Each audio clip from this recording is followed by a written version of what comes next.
Hi guys, അസ്സാം വലൈക്കും. Welcome back to Hinna's kitchen. ഞാനിന്ന് ഇവിടെ ഉണ്ടാക്കാൻ പോകുന്നത് നല്ലൊരു പ്രോൺസ് വെച്ചിട്ടുള്ളൊരു ബിരിയാണിയാണ്. ഒരു വെറൈറ്റി ബിരിയാണിയാണ്. പിന്നെ ഒരു ചട്നി ഒക്കെ ഫില്ല് ചെയ്തും കൊണ്ടുള്ളൊരു വെറൈറ്റി ബിരിയാണിയാണ്. അപ്പോൾ എല്ലാവരും ട്രൈ ചെയ്ത് നോക്കുക. നല്ല ടേസ്റ്റ് ഉണ്ട്, നല്ലൊരു വ്യത്യസ്തമായിട്ടുള്ളൊരു ബിരിയാണിയാണ്. അപ്പോൾ നമുക്കിത് എങ്ങനെ ഉണ്ടാക്കാമെന്ന് നോക്കാം. അപ്പോൾ ഞാനൊരു പാൻ വെച്ചിട്ടുണ്ട്. ഈ പാൻ ചൂടാവുന്ന സമയം കൊണ്ട് നമുക്കിതിക്ക് വേണ്ടിയിട്ടുള്ള ഇൻഗ്രീഡിയൻസ് നോക്കാം. ടൊമാറ്റോ, വലിയ ഉള്ളി, പിന്നെ ഇഞ്ചി, വെളുത്തുള്ളി, പച്ചമുളകും കൂടി ചതച്ചത്. പിന്നെ ഇത് പ്രോൺസാണ്. പ്രോൺസ് എടുക്കുമ്പോൾ എപ്പോഴും ചെറിയ പ്രോൺസ് എടുക്കാൻ നോക്കുന്നത്. നാട്ടിൽ നിന്ന് കൊണ്ടുവന്ന പ്രോൺസാണ്. അപ്പോൾ മഞ്ഞളും ഉപ്പും കൂടി ഫ്രോസൺ ചെയ്ത് കൊടുന്നതാണ്. അതങ്ങനെ വന്നിട്ടുള്ളത്. ഇനി പാൻ ചൂടായിട്ടുണ്ട്. അതിലേക്ക് നമുക്ക് ആവശ്യത്തിന് സൺഫ്ലവർ ഓയിൽ ഒഴിച്ച് കൊടുക്കുക. എന്നിട്ട് അതിലേക്ക് നമുക്ക് സവാള ഇട്ട് കൊടുക്കാം. ഞാനിവിടെ എടുത്തിട്ടുള്ളത് 2 മീഡിയം സവാളയാണ്. നിങ്ങളുടെ ക്വാണ്ടിറ്റിക്ക് അനുസരിച്ചിട്ട് എടുക്കാം. അപ്പോൾ ഞാനിത് സവാള വാങ്ങി വന്നിട്ടുണ്ട്. ആ സമയം ഇഞ്ചി, വെളുത്തുള്ളിയും പച്ചമുളകും കൂടി ചതച്ച് പേസ്റ്റും ചേർത്ത് അതിലേക്ക് ടൊമാറ്റോ ചേർത്തിട്ടുണ്ട്. ഇനി ഇത് എല്ലാം കൂടി ഒന്ന് വഴണ്ടി വരുന്നത് വരെ നമുക്കൊന്ന് വെയിറ്റ് ചെയ്യാം. അപ്പോൾ ഇത് ഏകദേശം വഴണ്ടി വന്നിട്ടുണ്ട്. ഇനി നമുക്കിതിലോട്ട് പ്രോൺസ് ചേർക്കാം. ഞാനിവിടെ എടുത്തിട്ടുള്ളത് ഒരു 1/2 കിലോ പ്രോൺസാണ് എടുത്തിട്ടുള്ളത്. പിന്നെ ഉപ്പും മഞ്ഞളും ചേർത്തിട്ട് മിക്സ് ചെയ്ത് വെച്ചതാണ്. അത് ഇനി ഇട്ട് കൊടുത്തിട്ട് നമുക്കതൊന്ന് വേവുന്നത് വരെ ഒന്ന് വെയിറ്റ് ചെയ്യാം. ഇനി ആ സമയം കൊണ്ട് നമുക്കിതിക്കൊരു ചട്നി ഉണ്ടാക്കാനുണ്ട്. അതിലേക്ക് വേണ്ടത് മല്ലിയില, പുതിനയില, ഒരു ചെറിയൊരു കഷ്ണം ഇഞ്ചി, പിന്നെ പച്ചമുളക്, ഇത്രയും സംഭവം. പിന്നെ തേങ്ങയും വേണം, തൈര് വേണം. ഇതെല്ലാം കൂടി എടുത്തിട്ട് നമുക്കൊന്ന് അരച്ചെടുക്കാം. ഇതിലേക്കൊരു ചട്നിയാണ് വേണ്ടിയത്. അപ്പോൾ നമ്മുടെ മിക്സ് ഇവിടെ റെഡി ആയിട്ടുണ്ട്. ചെമ്മീനൊക്കെ ഏകദേശം വെന്ത് വന്നിട്ടുണ്ട്. ഇതാ ഞാൻ ചട്നി അരച്ചെടുത്തിട്ടുണ്ട്. ഇതുപോലെ ആണ് വേണ്ടത്. നല്ല അരയും വേണ്ട, എന്നാൽ ആവശ്യത്തിന് അരയും വേണം. അതാണ് ഇതിൻ്റെ പാകം.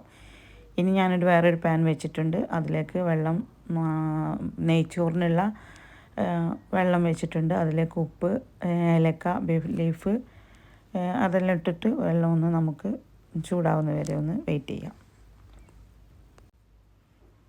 അപ്പോൾ വെള്ളം ഏകദേശം തിളച്ച് വന്നിട്ടുണ്ട്. ഇനി ഞാനിവിടെ 3 കപ്പ് ജീരകശാല റൈസാണ് എടുത്തിട്ടുള്ളത്. നമ്മൾ സാധാ ഗീ റൈസ് ഉണ്ടാക്കുന്ന പോലെ തന്നെ നമുക്ക് റൈസ് ഉണ്ടാക്കിയെടുക്കാം. അപ്പോൾ വെള്ളം തിളച്ച് വന്നിട്ടുണ്ട്. ഇനി അതിലോട്ട് നമുക്ക് റൈസ് ആഡ് ചെയ്യാം.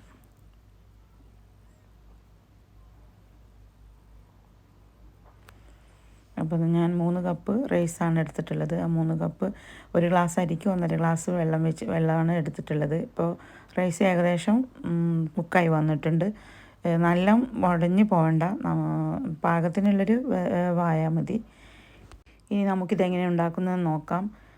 ഇപ്പോൾ ഇതുപോലുള്ളൊരു ഞാൻ ഇതുപോലുള്ളൊരു മോൾഡാണ് എടുത്തിട്ടുള്ളത്. നിങ്ങൾക്ക് ഏതാണോ താല്പര്യം എന്ന് വെച്ചാൽ അതിനനുസരിച്ച് എടുക്കുക. ഇനി അതിലോട്ട് നല്ല എണ്ണ സ്പ്രെഡ് ചെയ്ത് കൊടുത്തിട്ട് പിന്നെ നമുക്കതിലോട്ടൊരു ടൊമാറ്റോ പീസാണ് ഞാൻ ഇട്ട് കൊടുത്തിട്ടുള്ളത്. അത് നമുക്കത് പെട്ടെന്ന് തട്ടുമ്പം ഇളകി പോരാൻ വേണ്ടിയിട്ടാണ്. ഇനി അതിലോട്ട് കുറച്ച് റൈസ് ഇട്ട് കൊടുത്ത് അത് നന്നായിട്ടൊന്ന് പ്രസ് ചെയ്ത് കൊടുത്ത് അതിൻ്റെ മുകളിലോട്ട് നമ്മൾ നേരത്തെ അരച്ച് വെച്ച ചെമ്മീൻ്റെ ചട്നി ഉണ്ടല്ലോ, തേങ്ങ, മല്ലിയില, പുതിനയില അതെല്ലാം കൂടിയും ചേർത്തിട്ടുള്ള ചട്നി, അത് ഒരു ലെയറായിട്ട് ഇട്ട് കൊടുക്കുക. ഇത് നന്നായിട്ട് പ്രസ് ചെയ്ത് കൊടുക്കണം.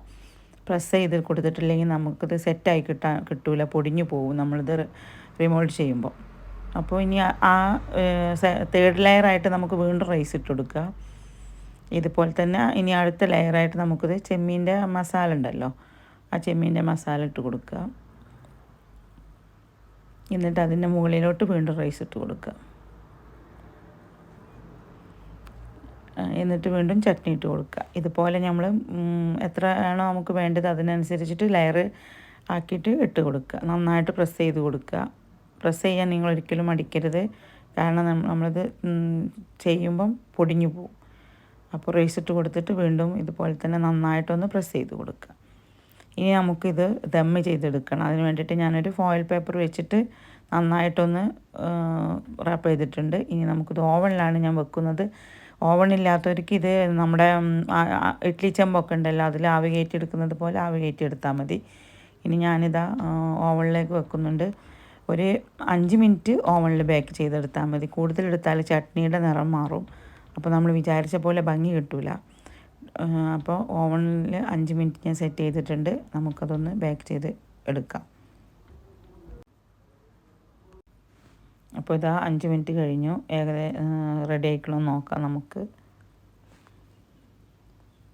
എളുപ്പത്തിൽ ഉണ്ടാക്കിയെടുക്കാൻ പറ്റിയ നല്ലൊരു ടേസ്റ്റുള്ള നല്ലൊരു റൈസാണ്.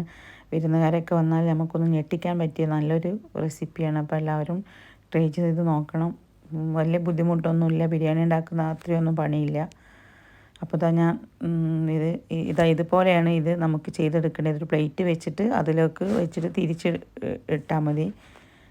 ഒന്ന് ശ്രദ്ധിച്ചാൽ മതി. അപ്പോൾ നമ്മൾ ടൊമാറ്റോ പീസ് വെച്ചതുകൊണ്ട് വല്ലാതെ പ്രശ്നം വന്നിട്ടില്ല. നല്ല പോലെ തന്നെ കിട്ടിയിട്ടുണ്ട്. ഇതാണ് ഇതിൻ്റെ രൂപം.